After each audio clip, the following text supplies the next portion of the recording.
Hello, what's up? Fred Vlogs TV back. Ito mga kaibigan, kakauwi lang po natin galing po galing po tayo nagmo-move-in. So, ito pag-uwi ko, nabasa ko po yung message na nagalit sa akin dahil po gumawa tayo ng reaction video doon po kay Cherry White. Ngayon, papaliwanag ko po sa inyo, kayo mga baser, papaliwanag ko po sa inyo. Kung pumasok kayo sa isang vlog,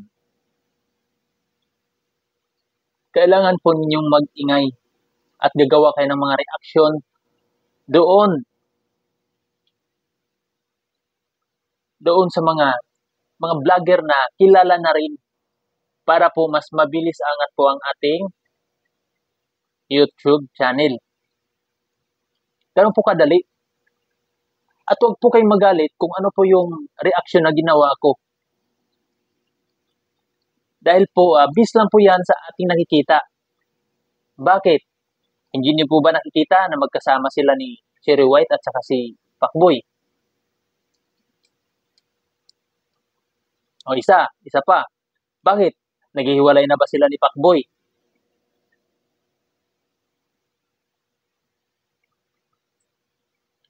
Nagulat nga lang si Pacboy dahil po sila na ni Boy Tapang. Kayo mga baser, kung nagalit kayo, tignan niyo muna, pakiramdaman niyo muna kung ano yung mga nakikita niyo. Hindi yung basta-basta na lang kayo magagalit. Magsabi na kakasuhan ako, sabi na nakisawsaw ako. Opo, totoo po na gumawa tayo ng reaction dito kasi vlogger tayo. Media artist po tayo. Kaya po kailangan natin mag-ingay para po mas maraming makakilala sa atin. Kung ayaw niyo po ng ganun, wag na kayo mag-vlog. Kung gusto niyo walang manood sa inyo, huwag kayong mag-vlog.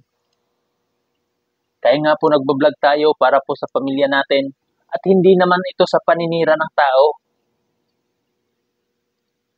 Maraming klaseng vlog o content. May for entertainment, hyping, gagawa ka ng ingay, tapos, antayin yung feedback para po, parang manok na yung kumbaga, gawa ko hype. Tapos yun sa kabila, gagawa rin ng hype laban sa akin. Yan is just, hyping with entertainment. Ganun yun guys, hindi yung porkit nagsabi ka dito ng ganito ganyan sa isang tao is negative na. Hindi po, alam niyo, para sabihin ko sa inyo, vlog is like a drama. Yan. Kaya entertainment kung masama sa inyo yung ibig kong sabihin, alam ng mga vlogger yan. Alam ni Cherry White yan. Naintindihan niya ang ginagawa ko. Dahil po vlogger tayo, di ba? Vlogger po. At maraming salamat din sa mga baser dahil po, dahil sa inyo, mas lalo akong umangat. Kaya maraming salamat. Ngayon, papaliwanag ko sa inyo, kung nasaktan kayo, pasensya na ho. At hindi ko naman po sinasadya na saktan po kayo. Kasi ang ginagawa ko lang po is bis lang po sa naging status o nakikita ko doon sa mga content ni Cherry White. Kasi hindi rin naman natin magagawa yun kung wala tayong nakikita. Yun lang po. At hope na maintindihan niyo po. Maraming salamat po.